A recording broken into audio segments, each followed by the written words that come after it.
So we start with bowling. These events, by the way, are listed in the order that I plan them being on, but there's subject to quite a bit of change. And so I'm going to show you the average prediction from everybody, all the competitors who've been doing their predictions for this. This is the average of what everybody thinks. So third, most likely to win, we have Rob, who's never won this event actually, but has gotten the podium quite a few times. Second is Matthew, winner back in 2017. And first, Patrick, two-time winner, as I mentioned in the player profiles. So the bowling will have a slightly different format this year, which starts with a group stage basically. And also there'll be a few obstacles on the course to make it a bit more of a, I guess, anything can happen crazy, like crazy golf kind of thing. Obstacle Dash, a new event, a bit like Obstacle Course, but we'll have 3 or 4 people racing at the same time. And also the big difference here is that the smaller people will have a shorter course to complete, so it's in proportion to people's height. So I think it's going to be more anything can happen than Obstacle Course, but the predictors still think a pretty standard top 3. This top 3 actually, not necessarily in this order, but in any order, is the most common podium in Nicholson Games history. Kind of unsurprising, both in terms of events and the whole NG. Then ping pong toss, which is again quite different this year. The format's the same, but there are a lot more cups, and different cups will be worth different amounts.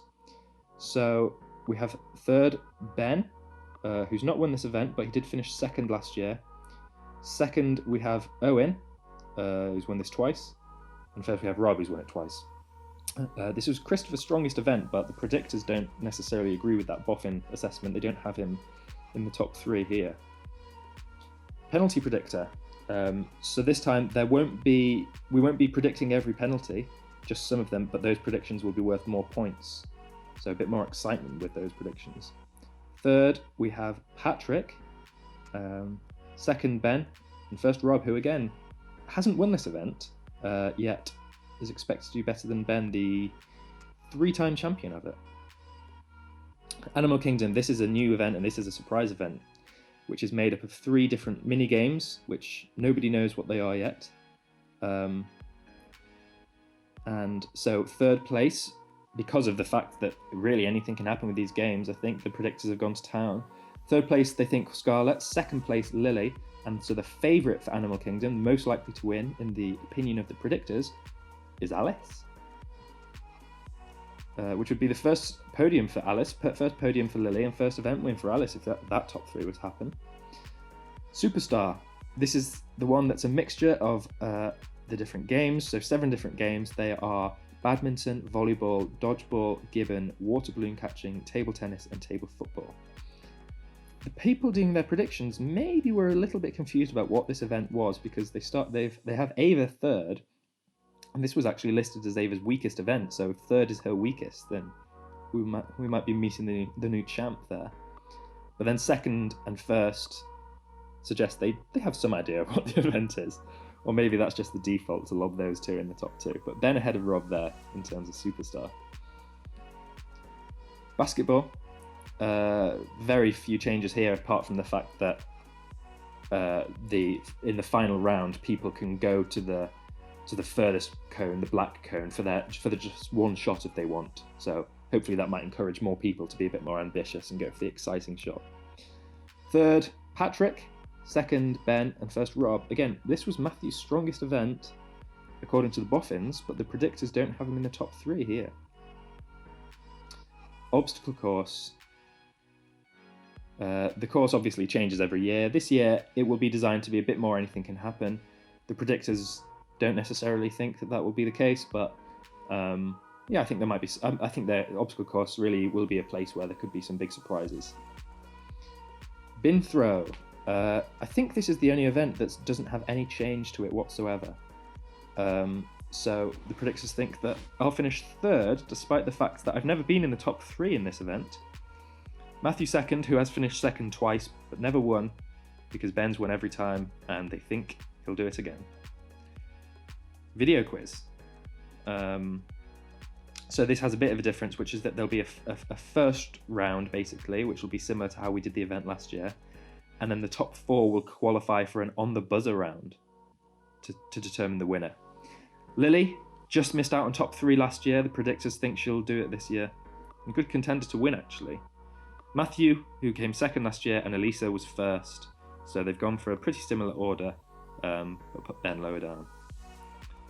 Bandit Snap. So like Video Quiz, which I didn't mention, not everybody will be in this event. So none of the blokes, apart from Owen, will be here. And for that reason, it really is a great opportunity for some first-time winners. Owen third. He's not played Bandit Snap before. I'm not sure the lad knows what it is, but they think he'll finish third. With Elisa second and Lily first. Very strong Lily contingent in this prediction group. Football. So Chris fans might be wondering if the predictors think that he's an absolute load of crud because he's the only person who's not been predicted in the top 3 yet. But they do think he'll finish third in football. He does have the second best record, slightly ahead of Ben, who they think second. And of course, 5 out of 5 football champion.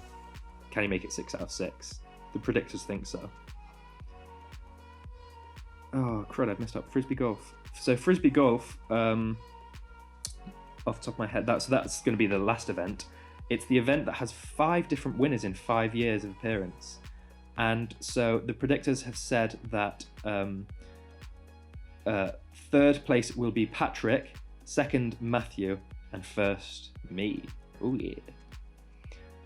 So finally, the Nicholson Games. What do the predictors think that the order will be? 11th, they say Alice, but they do think she'll get many more points than her 0 from last year. 10th, Ava. 9th, Scarlett. So yeah, they don't think Ava will manage to get over to beat her older sisters. Lily ahead of Scarlett there. And then they also have Elisa behind Chris, not repeating the feat last year. They actually also think that Elisa, Lily and Scarlett will be very close. Some split opinions between who will finish highest of those 3. So they think Elisa should be more concerned, should be more looking over her shoulder than looking ahead to Chris or the next people up. We have Owen, who I think 5th place Owen would be very disappointed with. Really looking back to bounce back after that flop. Patrick 4th, which I think he'd also be disappointed with. That both these lads will be desperate for a top 3 place, which they'll be hoping to take from this guy, who's always finished 3rd, but should maybe be setting his sights a little higher this year. And then the top 2, they've gone for Ben and then Rob. So they've gone based on event performances from the past rather than NG performances. So yeah, that's the predicted order. But the NG Boffins have a prediction of their own that they want to finish this with, which is that at least one of these things will happen. One of these unbelievable things will happen. There will be a new Nicholson Games champion, so the winner of the Nicholson Games will not be Rob or Ben. Alice will not finish last, or 11th if some like mum just joins in for one event. But yeah, Alice will not finish. She'll finish higher than 11th. A female will beat a male that doesn't include Chris. So one of these things is going to happen this year, according to the Nicholson Games, and possibly more, which would be really quite exciting. And I think shows you that the NG Boffins really believe that this year Nicholson Games is the most anything can happen that we've had in history.